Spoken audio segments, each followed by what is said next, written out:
All right, today I'm going to show you how I set up my legal pages on my Shopify store. I'm talking about things like my refund and return policy, privacy policy, terms of service, shipping policy, and so on. These are things that nobody wants to spend the time writing, and probably nobody even wants to spend the time reading, but it's definitely a requirement if you want to sell anything online. This is actually day 5 in my series where I'm launching a Shopify print-on-demand store from scratch, while I'm also a full-time YouTuber and a new dad.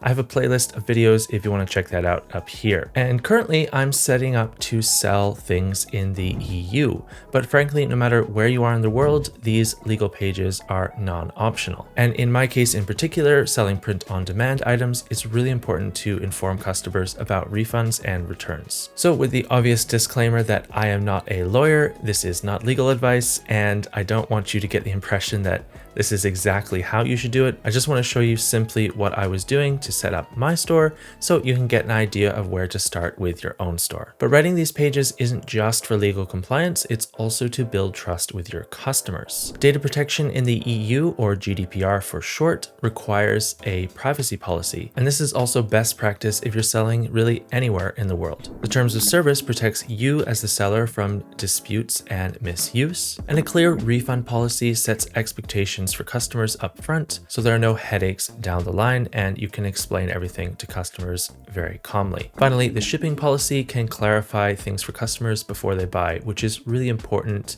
if they're unsure about how they'll receive their order. Now, the great news is all of these pages are actually really easy to set up in Shopify. Some of them even come with templates that you can edit further, and the privacy policy actually has an automated feature, which I'll show you in just a second. So if you're starting from your Shopify homepage, you just need to go down to your settings here, and then down the bottom here is the policies. It's actually the last option in the settings page. Then we have first up the return and refund policy. So in my store, I'm selling photo books, print on demand photo books specifically, and this is probably the most crucial page for my store in particular because of the fact that every single item I'm selling is going to be custom made, and returns in particular are not really possible because I can't resell that item elsewhere. So if you click on the return and refund policy, you'll notice there is actually a template option at the top here. You can insert that and then you can further edit it. So full disclosure, this refund and return policy was actually written by AI, but I gave it clarification and guidance on 2 main things. The first thing is it's using Gelato's actual refund and return policy because I'm not really able to do anything that Gelato can't do for me. They're my print-on-demand partner and providing all of the products for customers. The second thing is a template provided by Gelato on their website, and you can actually find this here. I'll put the link in the description below. They have return and refund policy. So I pasted both of these things into my Claude AI, and then I gave it some clarifications on what I wanted to change, gave it the email address, and everything else looked good to me. As a seller, you'll basically just have to make a few decisions, like how long you want to wait before the customer is no longer allowed to request a refund. In my case, I chose 14 days, but I could go up to maybe 30 days. I just don't want to have any headaches with trying to process refunds with Gelato because they only give me 30 days to request these refunds. So that's my shipping and return policy. Now let's have a look at the privacy policy. And you can see here, I have the automated option enabled. So this is not actually editable because it's using an automated policy. It basically takes all of the settings from my store and it updates the policy automatically. Of course, you must read through this and make sure it actually works in your case. And it's possible that I may need to change this depending on what products I'm selling and what kind of data I'm processing.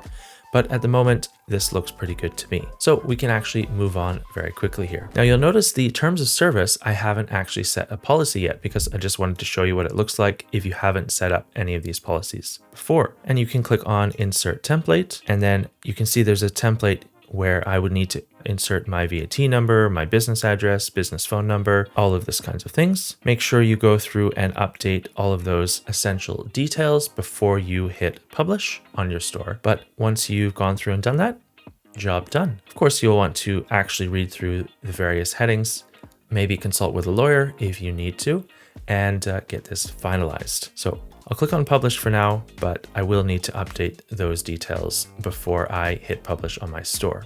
Next up is the shipping policy, and this one I also consulted with AI to get this written up easily for me.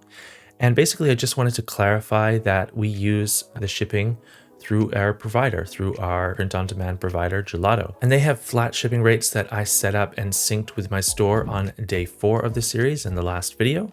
And so I just wanted to clarify with the customers how the shipping works, how long they can expect to wait for their products, and other information like that, and also how they can track their orders and how they can get in touch if they have any questions. I think it looks pretty good. This isn't necessarily a legal document, it's just a guideline for customers, but customers do tend to want to read this before they make an order if they're very particular about how they'll receive the order.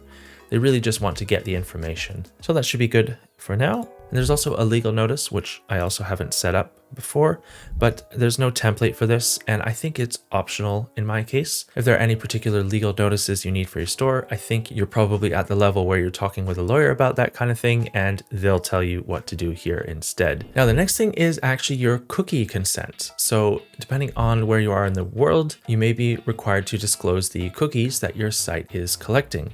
Now, to do this, I'm just going to look for a cookie banner here. And at the moment it's set up with the automated settings, but if you want to, you can also search for a free app and set that up on your store. At the moment, this is what my cookie banner looks like. There's also this cookie preferences. You can also set up custom colors for this. At the moment, I'll just leave it on the light option. We're going to use the banner at the bottom.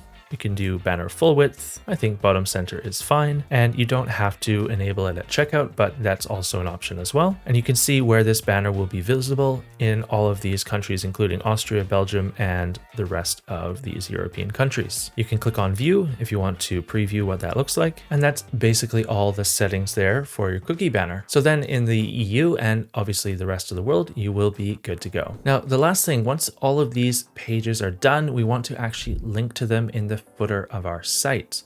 So let's see how we do that right now. So if we go out of the settings, click on content, and then click on menus, you can find your footer menu, or you can create a new one if you need to. Click on this, and then we'll add the menu items. We'll search for our different policies.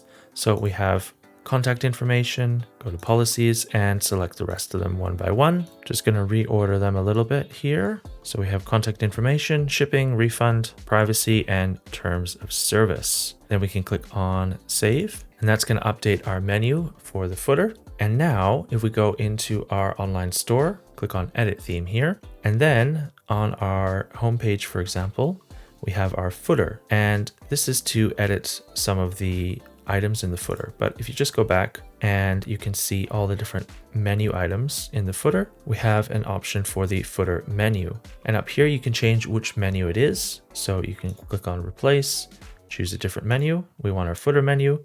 And when I click on that, it's going to update with all of our different policies. Now, of course, you can go through and change how this looks. But for now, I'm just going to click on save and leave that how it is. And if you're using the same footer across your entire site, then no matter where customers are while they're shopping, they can always have access to them. So yeah, there's our legal pages all done with just a few little steps for me after I finish recording this video. It's not the most exciting video, but it's absolutely necessary if you want to start selling with Shopify. So don't skip this step. Next up, I'll be building more pages for my store, like the About page, FAQs, and my contact page. So stick around and subscribe for that if you're interested. You can see all the rest of the videos in this series by clicking on this playlist here, and I hope to see you in the next video. And of course, thanks for watching.